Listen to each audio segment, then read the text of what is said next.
You're talking about motivation. That's it. And that's what I'm going to be talking about is motivation. West Texas rancher had a coming out party for his daughter. Now, this was one of those real rich Texans. I mean, thousands of acres of land, tens of thousands of head of cattle, dozens of producing oil wells. I mean, a great big house and an Olympic-sized swimming pool. Now, this coming out party for his daughter, us salespeople refer to that as group prospecting. I mean, he wanted to have a look of all of the fine young men in West Texas, so they came in from 100 miles away. Well, they had a marvelous occasion, and along about midnight, the host invited them out to his Olympic-sized swimming pool, which he'd had the foresight to stock with water moccasins and alligators. And he said to the young men, he said, now the first one of you young men who will jump in this pool and swim the length of it, he said, I'll give you 5,000 acres of my best land. And if you don't want the land, he said, I'll offer you $1 million in cash. And he said, if you don't want that, I will give you the hand of my beautiful daughter in marriage. Now, I don't have to tell you fellows this, but I think it's obvious that everybody knows that she is our only heir. And the one who gets her for his bride will eventually get all of this. Well, the words were no sooner out of his mouth than there was a loud splash at one end of that pool, followed by an almost immediate emergence of a dripping young man at the other end of that pool. He had set a world's record which will never even be approached. Well, the host was all excited. He ran down there, and as the young man was just shaking himself off from that fast swim, he said, congratulations, son, that's absolutely fantastic. He says, do you want the 5,000 acres of my best land? The young man said, no, sir. He said, well, do you want the $1 million in cash? He said, no, sir. Well, he said, then, son, I've got to assume that you want the hand of my beautiful daughter in marriage. The young man said, no, sir. And the West Texan said, well, son, for crying out loud, what do you want? The young man said, I want to know the name of that dude that pushed me in the swimming pool.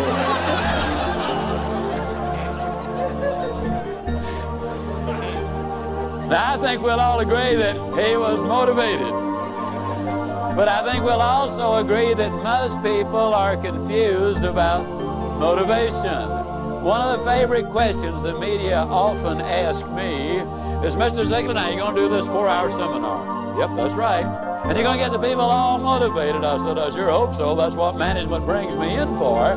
Well, let me ask you a question, Mr. Ziglar. Where will these people be a month from now, 6 months from now? In other words, Mr. Ziglar, tell me, is motivation permanent? Well, I got to look at you folks and say, no, motivation is not permanent. But then neither is bathing.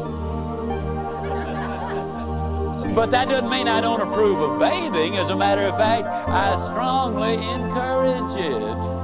Eating is not permanent unless you don't eat, and then pretty soon your condition will be permanent. No, motivation is not permanent for the simple reason that we've got demotivation, which takes place every day of our lives.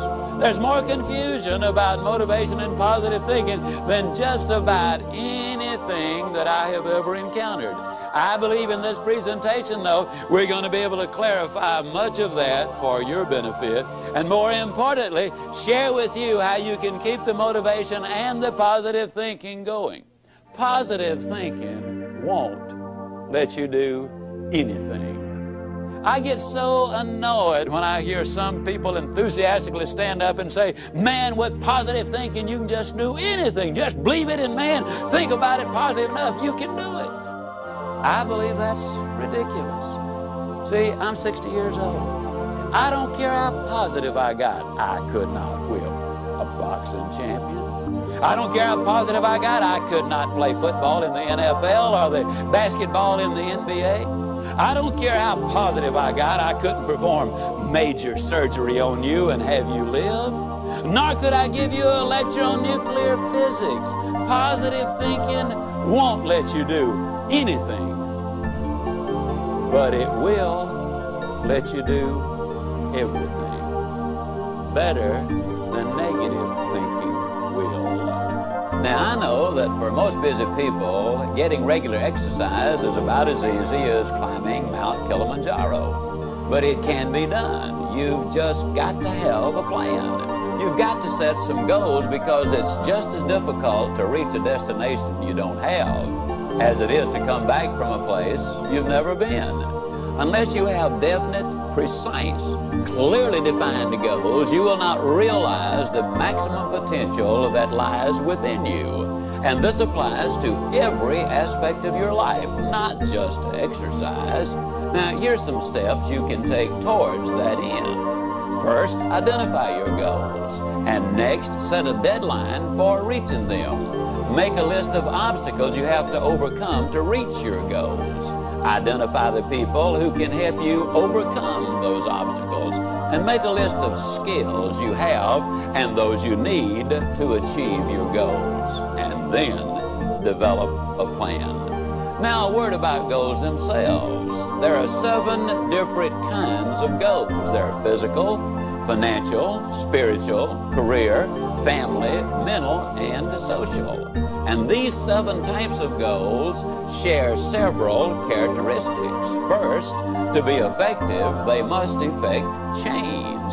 We must have some big goals, because thinking big creates the excitement necessary for accomplishment. Second, you must have some long-range goals so that short-range frustrations don't stop you in your tracks.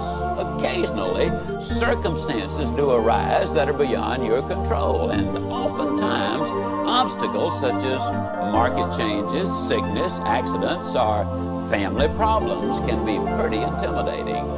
But by keeping your eye on the prize, you will find that the excitement of winning that prize will carry you through the tough times. Third, if you don't have daily objectives, you qualify as a dreamer and not as a doer. Dreamers are fine, provided they build foundations under their dreams by working daily towards them. Often, the difference between the great and the near great is the awareness that making it big means working every day towards our long-range objectives. And 4, your goals must be specific, not vague or general. If you want a new home, for example, know every detail of that house. How many square feet, number of rooms and bathrooms, the shape of the living room, the type and kind of lot, its location. If it's a car you're dreaming about, picture the make, the model, the color, and every option you want it to have. You see, if you want to reach your goal, you must see it, be able to smell, to touch, and to taste it. Know how it looks and what it feels like in your own mind. Before you can reach that goal, you see, it is true that whether you think you can or think you can't, you are generally right.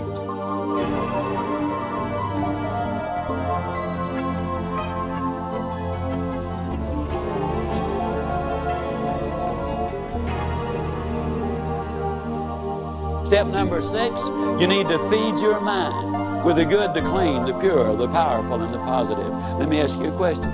If I were to come into your living room one day with a pail of garbage and dump it on your living room floor, what do you think you'd do? I bet I can answer the question. You would either get your gun and say to me, now, Ziegler, I'll bet you can clean that up. Or you'd get on the telephone and you'd call the police. Or you'd whip me as long as I was there. Those are things you would probably do. I mean, and then for months you'd be talking about this crazy guy came in my home, dumped garbage on the floor, ought to shot him. As a matter of fact, I wish I had.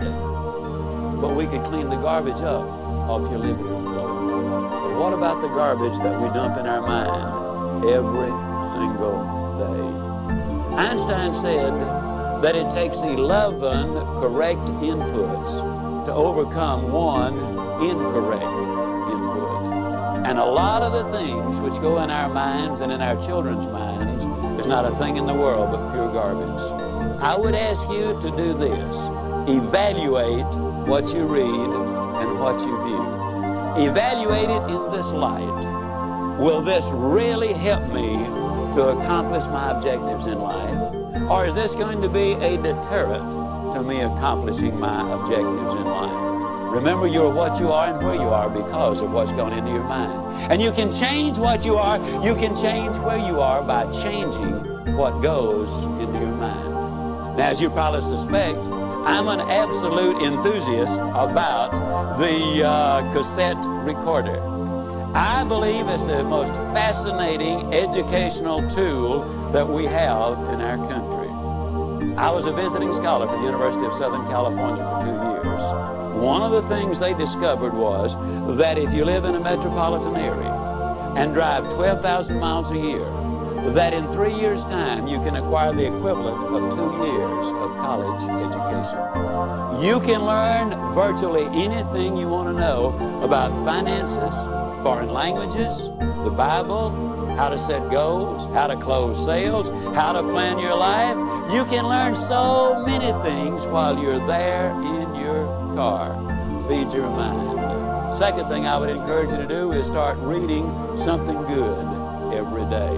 Did you know if you read 20 minutes a day and you're an average reader, that at the end of the year you will have read 20 200-page books, and that the average American only reads one good book a year? Think of what an advantage that will give you over the competition in whatever field you're in. Now, who does these things? Well, Mary Kay Ash of Mary Kay Cosmetics told me that she would never get in her car without a cassette that she could listen to while she was going somewhere. H.L. Hunt, worth $3 billion at his death, listened to cassette recordings until after he was 80 years old. Wallace Johnson, one of the co-founders of Holiday Inns International, over 80 years old, tells me he listens every day and reads at least 2 good books every month.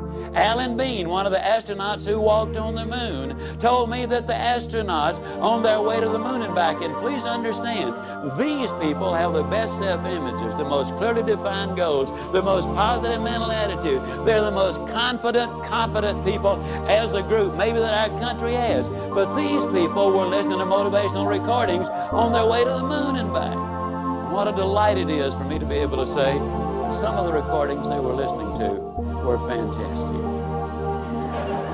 You need to feed your mind. Now, a lot of times people say, yeah, you know, when I'm down in the dumps just a little bit, I really enjoy listening because it gives me a lift. Well, I'm glad to hear that, but let me give you the most surprising news maybe you've ever heard. It's good to listen when you're down, but folks, the ideal time to listen is when you're sky high. Let me tell you why. When you're down, sometimes you grab at straws. Sometimes you grab the wrong straw. Also, a lot of times, and here's the real benefit to listening, it triggers your imagination, stirs up all of the stored information which you already have in your mind, and a lot of the good ideas then come forth. But if you're too down to accept them, then you turn away the very best ideas of all.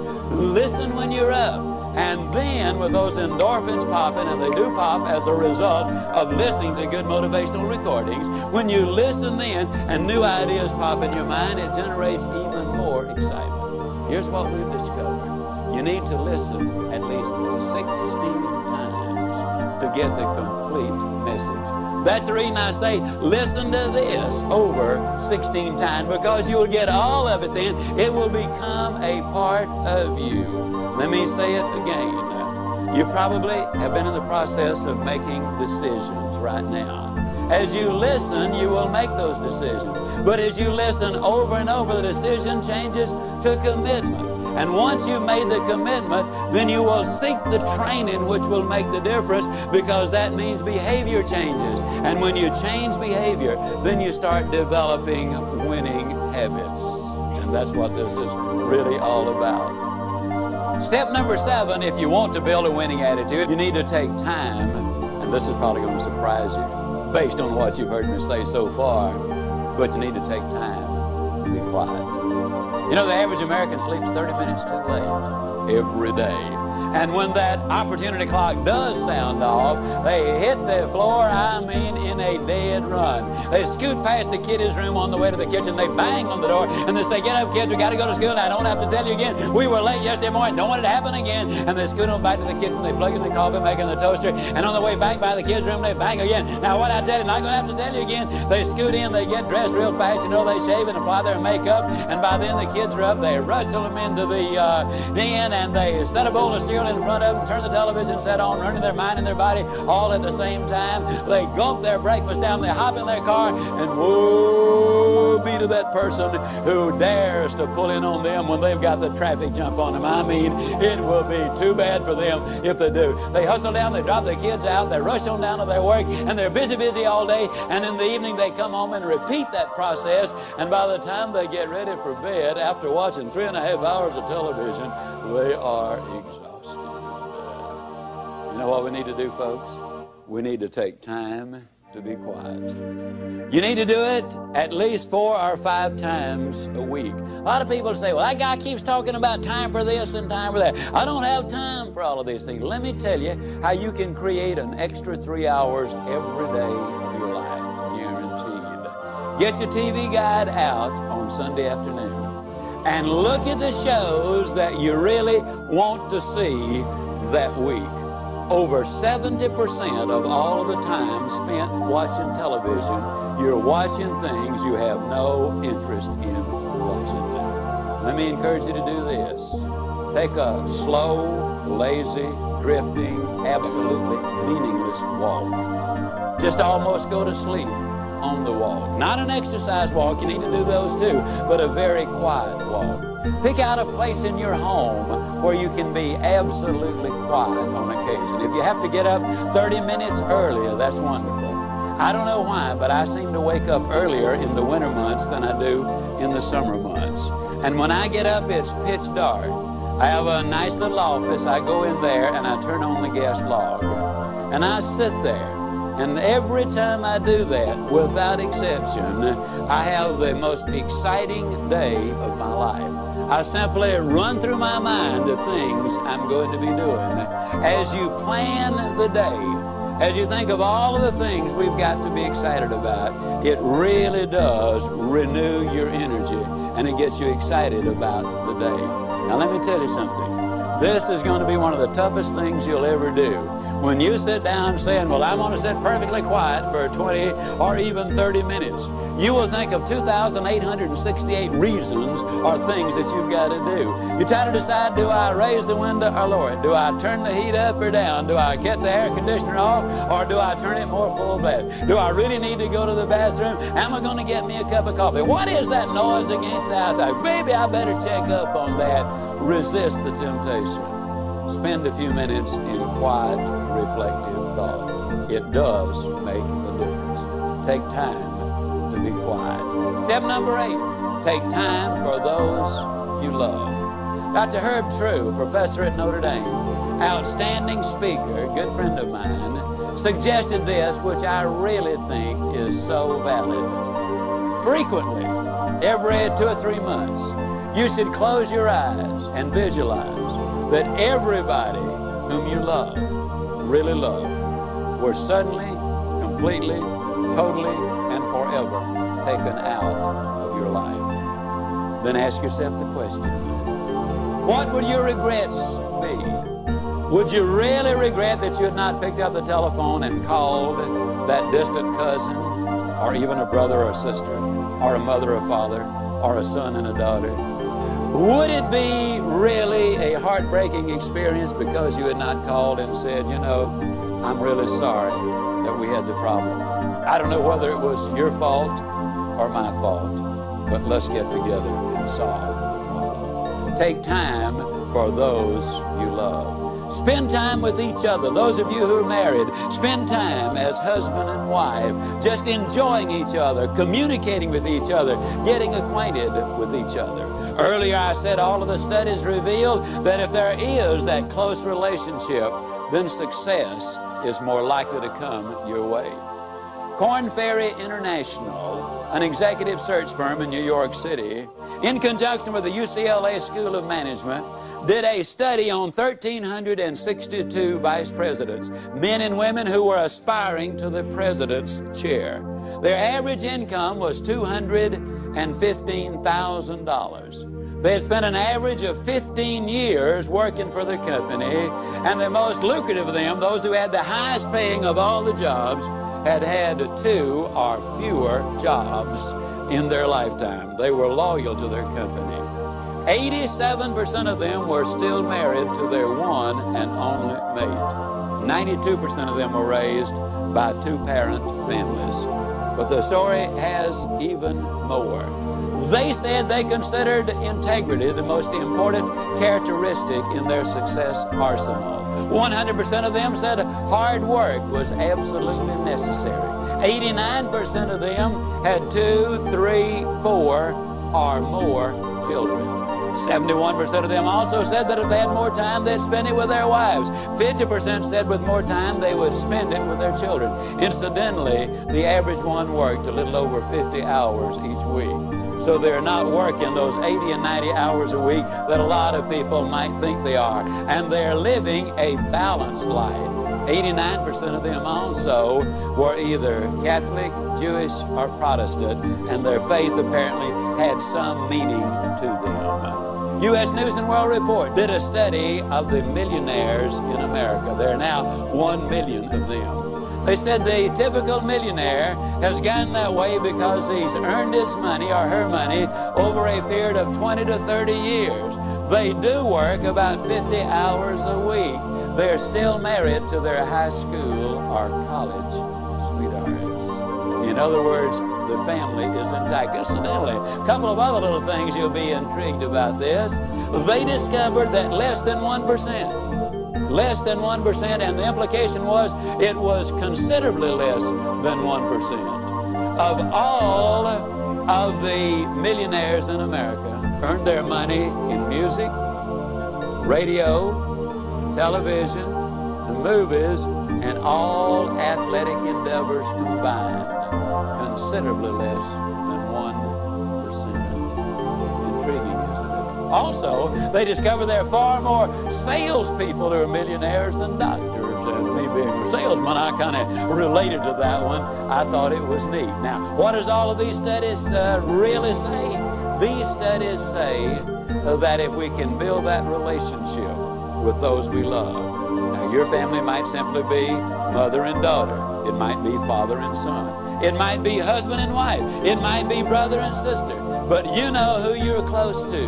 The better you get along with the ones you love, the more likely you are to be successful in whatever else it is you do. Now, what do these steps involve? Let's do a very quick review of them. Those 8 steps, number 1, we decided we would not judge the day by the weather. Number 2, we'd learn to look for the good in every situation and every person. Number 3, we would greet people properly, whether it was on the telephone or in person. Number 4, we would identify the go-lights of life for what they really are. Number 5, we would take care of our physical body. Number 6, we would daily feed our mind with the good and the clean and the pure and the powerful and the positive. And number 7, we would take time to be quiet, to recharge our batteries. And number 8, we would spend time with those we love. Now, let me give you a little warning. When you start doing the things we're talking about, when you start talking about go-lights and warms and strong ends, when you start talking about super good but I'll get better, when you start talking about outstanding but I'm improving, there will be some who will criticize you. You can count on it. Well, let me tell you this, since the beginning of time, nobody has ever erected a statue to a critic. So obviously, they're not held in such high esteem. I might also warn you that there are some people who will laugh at you. But let me remind you that the little world laughed, but the big world gathered on the banks of the Hudson when Robert Fulton went steaming by. The little world laughed, but the big world was at Kitty Hawk when the Wright brothers made that historic flight. The little world laughed, but the big world was tuned in when Alexander Graham Bell made that phone call that opened the lines of communication, which are so important today. the little world might laugh as you set out on your objective. But let me point this out. The big world is going to be right there at the finish line, cheering you across. Let me also emphasize that what you get by reaching the destinations you set in life, what you get is not nearly so important as what you will become by reaching your destination. You see, you'll become the winner you were born to be. Buy these ideas. Do these things. Take these steps. Follow these procedures, because if you do, I can close by saying, do these things and I definitely will see you. And yes, I do mean you.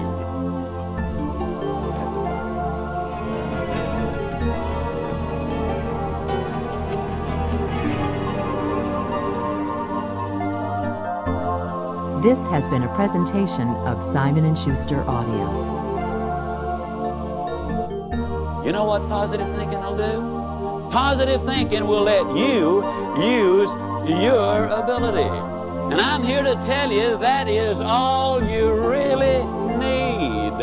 Positive thinking won't let you do anything, but it will let you do everything better than negative thinking will. Will you buy that idea? Does that make sense to you? Okay, it lets you use your ability. See, that's what we want to communicate with you in this presentation. Now, J. Allen Peterson, in his beautiful book, The Myth of the Greener Grass, points out that according to one computer study, over 90% of the input in our minds on a daily basis is of a negative nature. Chad Helmstetter, in his book, points out that the average 18-year-old American has been told 148,000 times no, or you can't do it. When I talk about demotivation and negative input and so forth, let me share with you just some of the things that maybe you've heard. An overweight person sits down at the table and what do they say? Everything I eat turns to fat. A parent sends a child off to school and says, now don't you get run over. I mean, that's about as negative a statement as you can get. You see, our terminology is all fouled up. We wake up in the morning with the aid of an electronic rooster, and what does the average person call that electronic rooster? You tell me. Alarm clock. But you see, they sound the alarm when the building catches on fire. That scares people. They sound the alarm when the bank's being robbed. That scares people. If you wake up to an alarm, that scares people. No wonder they're negative. It's an opportunity clock.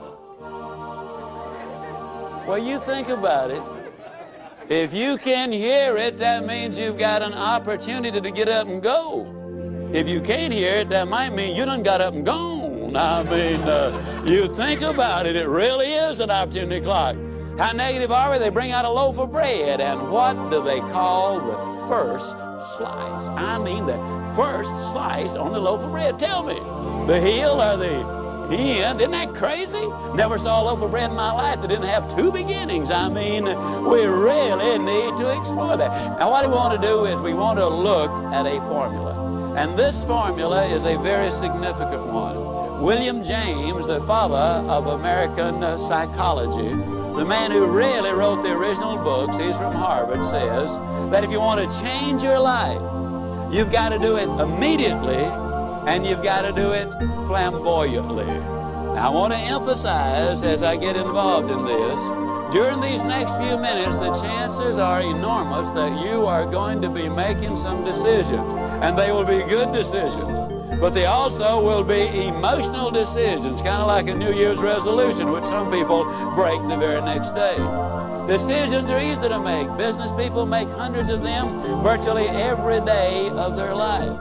Now, if that decision is going to mean anything, it's got to be reinforced over and over and over, and it's got to be done enthusiastically. Now, if it's reinforced often enough and enthusiastically enough, then the decision becomes a commitment. Now, once you made a commitment to do something in your life, ladies and gentlemen, then you will seek the training. You will demand the training that will enable you to utilize and reach the commitment which you've made. Now, training is what makes behavioral changes in your life. If the training is good, that means you will develop winning habits. Ladies and gentlemen, all you've got to do is practice winning habits long enough, and you yourself will become a winner. You see, we were born to win. I believe that with all my heart and soul. We were born to win. The unfortunate truth is, many people have been conditioned to lose. So as we look at this formula, as I share these steps with you, I want to really encourage you to listen carefully this first time, but also repeat it over and over until it becomes a part of you.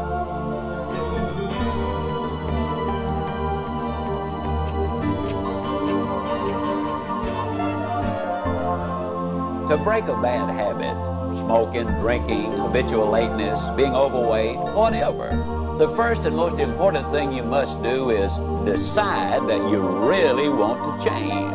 That is a decision you and only you can make. Without this motivation, no person or procedure will have any significant impact on your behavior.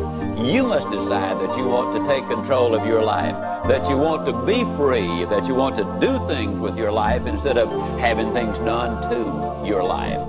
Secondly, if you need to, get help. Interestingly enough, many people quit their bad habits in the same way they acquired them, by associating with people who share their goals. Alcoholics Anonymous, Gamblers Anonymous, Overeaters Anonymous, literally hundreds of self-help organizations provide just this sort of positive association and support for people with problems.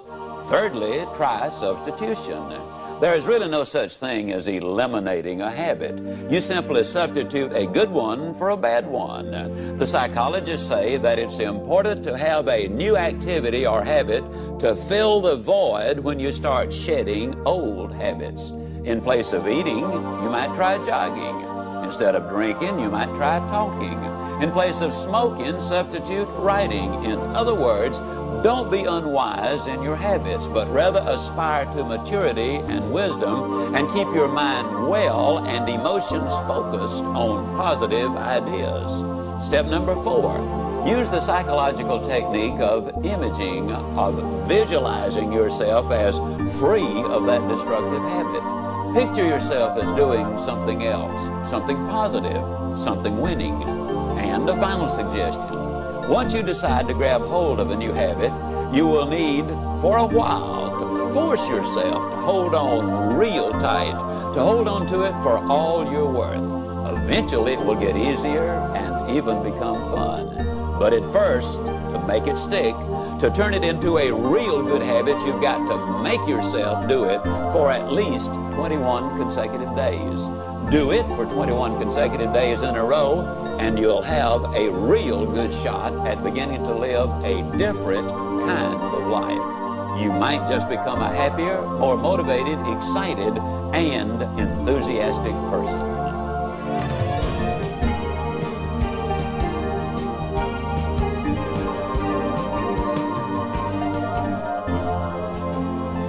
Step number 1 is never judge the day by the weather.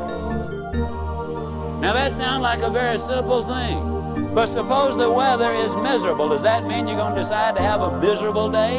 That doesn't make any sense, does it? And yet a lot of times when I'm talking with people, I'll say, how you doing? Well, they'll say, you know, with this weather, what can you expect? As if the weather was the only factor. I'll never forget when my beautiful middle daughter was born. Dreary, bitterly cold, cloudy, overcast, snowy day. Oh, it was an ugly day. But do you think when I looked at that beautiful daughter of mine that I had any concern about the weather out there? Step number 2, you need to learn to look for the good in other things and in other people. Now that's very, very important. Forbes magazine had a most intriguing article. They were talking about successful entrepreneurs. And in this article, they point out that an incredibly high percentage of those entrepreneurs make their money in a new location. Now, the new location did not matter whether it was north, south, east, or west. It did not matter whether it was rural or urban, but they invariably, or oftentimes I should say, made their money in a new location. Now, why is that?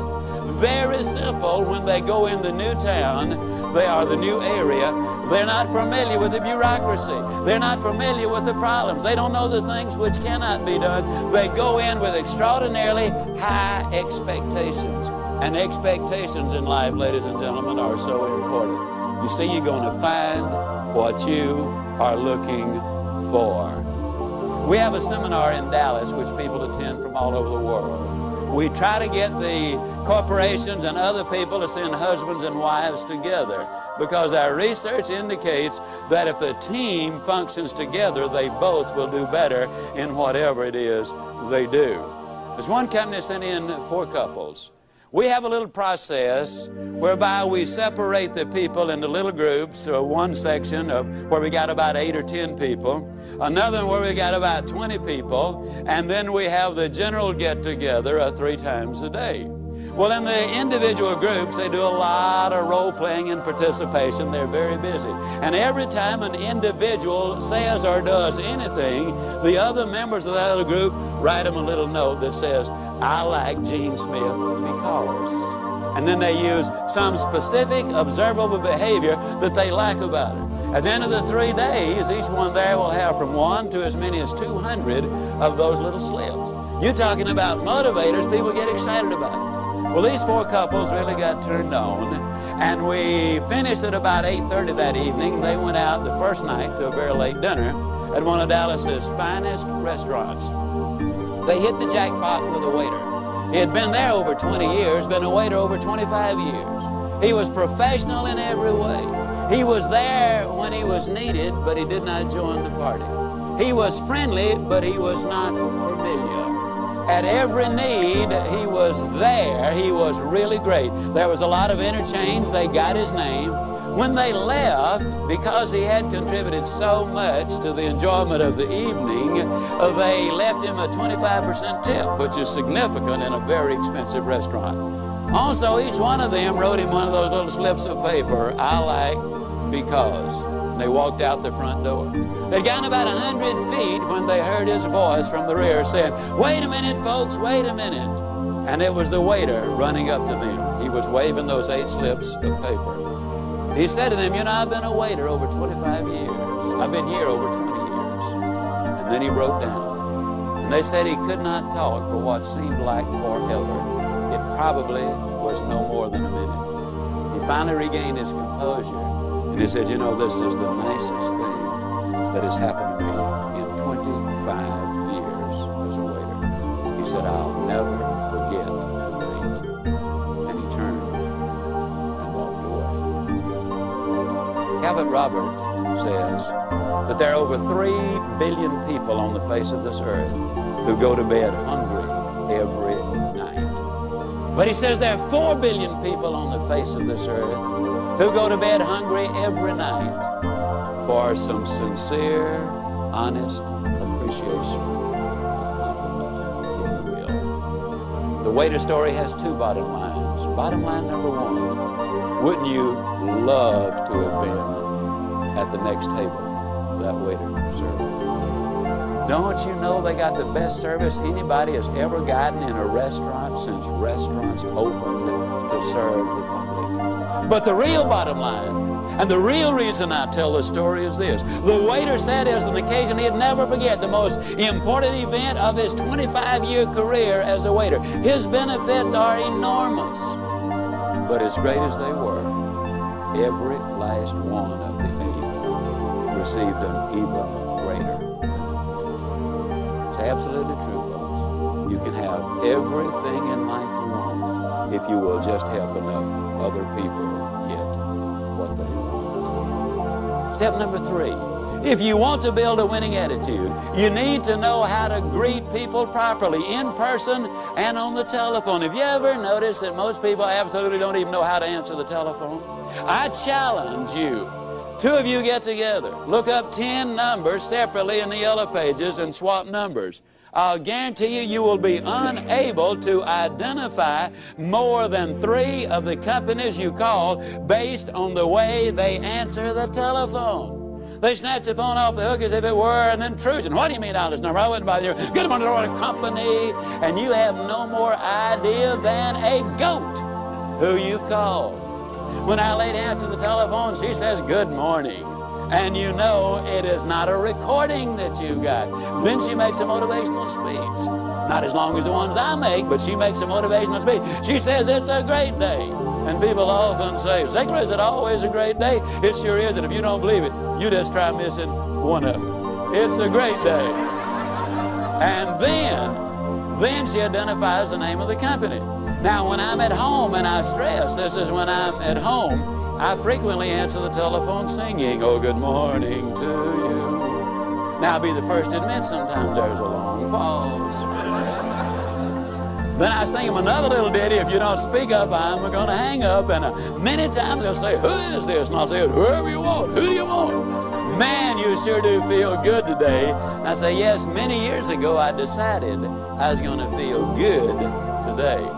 Now when you greet people personally, you ever notice how people greet each other? How you doing? Not too bad. How you doing? Fine, so far. How you doing? Good, since it's payday. How you doing? Okay, since I get off in 22 minutes. And don't you love it when one of them pulls himself up to the full height and say, well, under the circumstances. I mean, it makes you wonder what they're doing under there in the first place, doesn't it? Now, instead of that old razzmatazz, when you greet somebody, and incidentally, you need to initiate the action. I jog almost always between 5 and 8 o'clock in the evening. I love to jog that time of day. And when I jog, every time I meet somebody, I always give them the same greeting. Good morning. And in 85% of the cases, by actual count, they always respond either all the way with good morning, or they'll get part of it out. Good morning.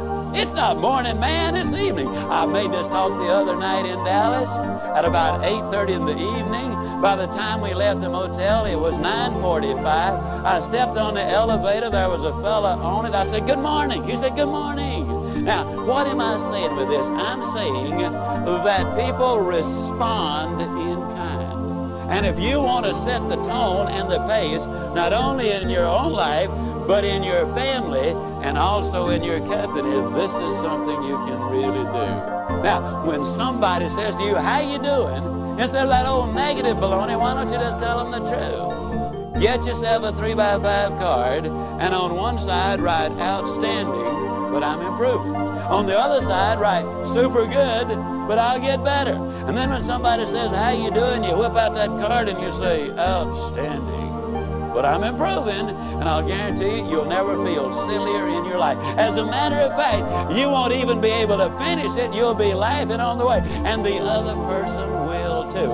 I will guarantee you, if you'll do this for 3 weeks, you will be shocked at what happens to you as a result of it. Greet people properly. Super good, but I'll get better, or outstanding, but I am improving. Now, a lot of times people say, well, Zig, do you ever have any interesting experiences with this kind of an approach? I say, yeah, sure do. Never will forget, several years ago, on a brutally hot day in Dallas, I had a unique one in a cafeteria. And let me qualify this by saying that when my youngest daughter was 16 years old, the only job she could get was in the cafeteria line. Now, cafeterias are very big in the Southeast and the Southwest. And I had never realized just what a terrifically tough job they have on those serving lines. When I watched my daughter, I immediately made a decision. I decided that never again would I ever go down a cafeteria line again without enthusiastically greeting every person there and giving them some word of hope and encouragement if possible. But I'll never forget that hot day. Oh, it was brutal. We went in slightly after 1, a buddy of mine and I did. 98% of their business is done between 11:45 and 1:15. There's only one other person in the line, and he was in front of us. And he apparently was from the same school I'm from, because he was saying good things to everybody. And he done good until he got to the meat department. Then he said something about the weather. Now you got to understand, some people sweat and some people perspire. The lady cutting the roast beef was sweating.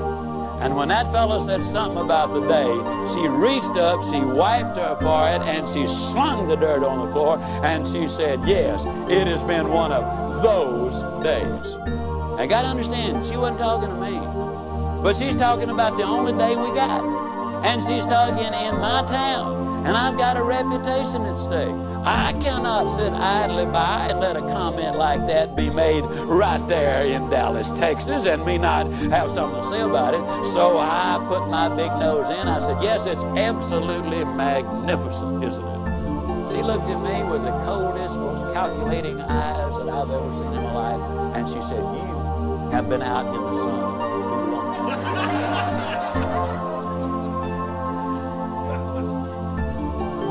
I said, no, ma'am, I've just gotten back from overseas.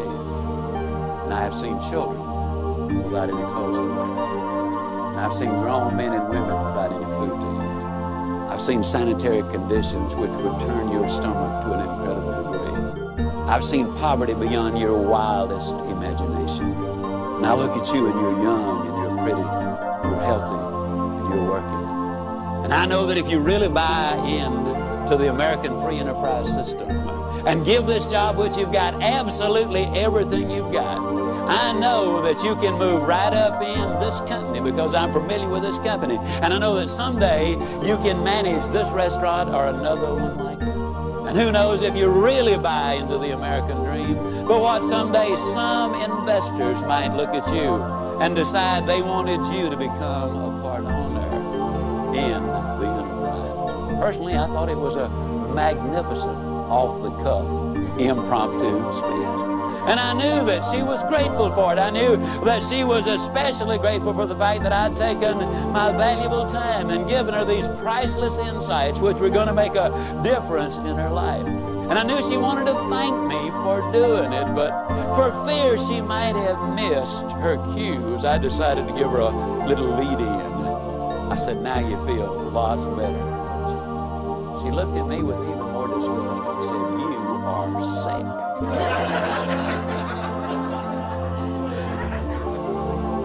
Well, you win some, you lose some, and some are rained out, you know. Well, I got the rest of my food. I went on down to the end of the line, my buddy and I, and we sat down, we're having our lunch, and we ran out of tea. And a lady, she had to have been 65 years old. She might have been 70 or 75, came by to serve the tea.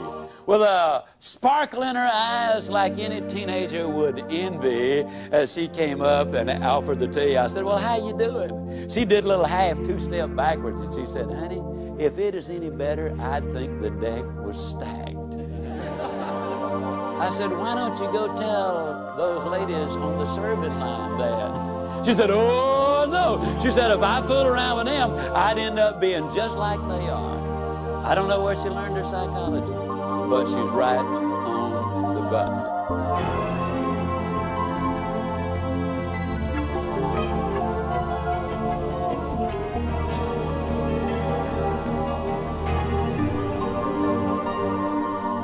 When I say it's important to greet people enthusiastically, I'm really talking about having the right attitude, being positive and upbeat.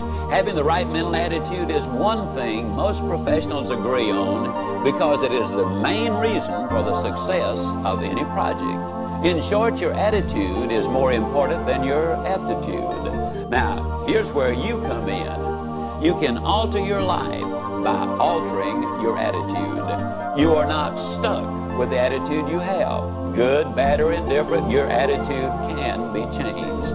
So, how do you get up when you're down? Well, first, you recognize when you are down. Ask yourself, do I feel really down? Do I resist change? Am I negative when others are trying to be positive? Am I a put-down artist? Would I rather say no than yes? Second, understand that there are seldom, if ever, any hopeless situations. Only people who lose hope in the face of some situations. Third, know that the condition is temporary and can be changed. Fourth, you schedule your downtime. Set a time limit on how long you plan to stay down. A couple of hours for minor things, maybe a few days, even a week for the bigger disappointments in life. In any case, know which day will be your get up and go up day, and get up and go.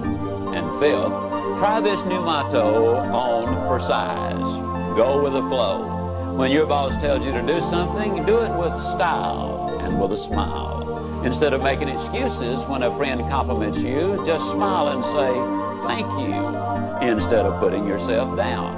Remember, attitude, like the flu, is catching, so make certain that yours is worth catching. If you wanted the flu, you'd visit someone who had the flu. To catch the right mental attitude, you must go where it exists. So begin by associating with positive, energetic people and avoid the naysayers. And before long, when someone asks you how you are, you'll respond in a positive and enthusiastic manner.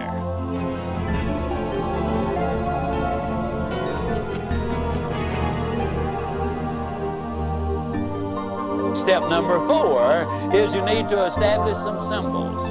It seems that on every street corner in every city I go in, there are some symbols. Some people call them red lights, some people call them stoplights, some people call them traffic lights. And in reality, they've all misnamed them. They are go lights, ladies and gentlemen, and they're put there for the express purpose of making traffic go. The average person spends 27 hours a year in front of those lights waiting on the right color to come along. Let me ask you a question. Have you ever been sitting there waiting on the right color to come along? You're all excited, you're all enthused, you're all motivated, you're listening to your Zig Ziglar tapes. And as you sit there, you look out the side of your eye and you can't believe it. Here sits a dude over there and he's waiting on the right color to come along too. He's got a good and firm grip on that steering wheel. I mean, he doesn't want that car to go anywhere. And he's talking to that light up there, you know, and you watch him a minute, you can't believe it. He's got his foot on the accelerator. He's racing the engine to change the color of the light. How many of you have actually seen some dodo sit there racing the car motor trying to change the color of the light? Can I see your hands? Now, folks, I hate to be negative. Matter of fact, I won't be negative. I feel like a little boy came home from school one day and said, Dad, I'm afraid I flunked that arithmetic test. His dad said, son, that's negative. Be positive. He said, Dad, I'm positive I flunked that arithmetic test. I don't care how much you race that car motor, it's not going to change the color of the light. Now, let me emphasize a point. Those of you who thought it might be a little juvenile a minute ago for you to say super good, but I'll get better, or outstanding, but I'm improving. If you think that's juvenile, what do you think it is to sit there to race a car engine trying to change the color of the light? Good friend of mine, Bernie Lofting, Winnipeg, Canada, most positive man on the face of this earth. I know he is. Bernie's so positive he's never had a cold. Every once in a while he has a warm. Bernie is so positive he won't even talk about the weekend. He calls it the strong end. And you say, now wait a minute, Ziegler. Go lights, warm, strong end. Is all of that necessary? No, you can be mediocre without it. Mediocre.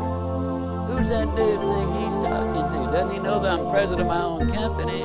Mediocre. Doesn't he know I'm worth over $5 million? Mediocre. Doesn't he know that I was #1 in the whole region last year and the year before? Mediocre. Doesn't he know that I've got my PhD? Well, bully for you. I still say mediocre. You see, success is not measured by how you do compared to what somebody else does. See, you might have 10 times the ability. Success is measured by how you do compared to what you could have done with the ability which you have. You see, what I'm talking about is for you to be #1. Oh, I don't believe everybody can be the biggest and the fastest and the strongest and the smartest, but I believe you are #1 when you get up in the morning and say, today I'm going to give it my best shot. I believe you're #1 when at the end of the day you can honestly look in that mirror and say, today I gave it my best shot. That's all anybody can ask of you. And you know what? With the ability you have and the attitude you're developing, your best shot is all that is required. You'll be #1. Step number 4, establish those symbols. The next time somebody asks you how to get from here to there, Don't say go down to the second stoplight and turn right. Instead, write yourself a little note for the first few weeks. Put it on the dash of your car. Remember, there are go lights. And then when somebody asks you for directions, you'll be ready. You say you go down to the first go light. And you can't say go light with a straight face if your life depended on it. And you know what? You'll grin from ear to ear. The mind is an associating machine, and I'll guarantee you, you'll get results. Step number 5 to build a winning attitude. To be up 90% of the time and on when you need to be. This one begins with a question. Is there anybody here who has a thoroughbred horse worth in excess of $1 million? Okay? If you did have a thoroughbred horse worth over $1 million, would you keep him up half the night, let him drink coffee and booze and smoke cigarettes and eat junk food? What about a $10 dog? $5 cat? You know, actually, you treat a $5 cat better than you do a $1 billion body. And if you had $1 million thoroughbred, you'd have the best trainer in the country. You would hire a dietitian to make certain his food was exactly right. You'd have the best facilities. You'd have an air-conditioned barn in the summertime and a steam-heated one in the wintertime. $1 million investment. But here's this $1 billion body. Step number 5 really boils down to the fact that we need to take care of our health. Now, to do that, there are some very simple things to do. You need to get a reasonable amount of sleep, ladies and gentlemen. Dr. Forrest Tennant, the #1 drug authority in the country, in my opinion, is a consultant for the National Football League. He's a consultant for Texaco. He's a consultant for Abbott Laboratories, the Justice Department, the Los Angeles Dodgers. Has the largest research staff of anybody in the country. Dr. Tennant says that you need a certain amount of sleep. It's a must. Because sleep is the only function which permits the brain to replace certain chemicals in the body. And a lot of people who have difficulty in life can be traced directly to the fact that they've upset that balance by not getting enough sleep and by putting those chemicals into their system, which destroys that. You need a certain amount of sleep. Number 2, you need to eat a well-balanced diet. Number 3, you need to get on an exercise program. I'll just point out that I got on an exercise program 15 years ago. I'm going to brag just for 1 second. In January the 5th, 1987, I went to the Cooper Clinic in Dallas for my physical. I go every 18 months. While there, I stayed on the treadmill longer than any active player in the National Football League who's been tested, and lots of them have been tested. I'm 60 years old. I have a resting heart rate of 41. I can do things today I never could have dreamed of doing when I was 25 years old. When I got on this program 15 years ago, the first day I ran a block. I'm here to tell you that a good exercise program will make a dramatic difference in your life. If you're over 30 or over 30 pounds overweight, get medical advice before you get started. Be sensible about it.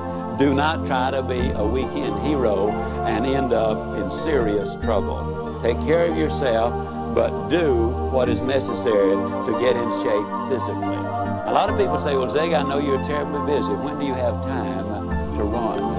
Well, I am so busy I don't have time not to run. That's a literal truth. You see, when you exercise, you activate the pituitary gland. The pituitary gland floods the system with endorphins. Endorphins are over 200 times more powerful than morphine. And the result is you end up on a natural chemical high. And for the next 2 to 5 hours, you're far more productive, far more creative, far more energetic. I invest that few minutes in running and get back hours as a result of it. Take time to get in shape. You need to avoid poison. I'm talking first of all about smoking cigarettes. Every time you smoke a cigarette, you have just decided to die 14 minutes earlier than you otherwise would have died. 17.2% of all the deaths in America are attributed directly to smoking cigarettes. Keep that poison out of your system. Booze, every time you take a drink, it damages and destroys brain cells. We now know that expectant mothers, even if they drink very, very, very, very moderately during pregnancy, it has an impact. Step number 5, ladies and gentlemen, you need to take care of your health.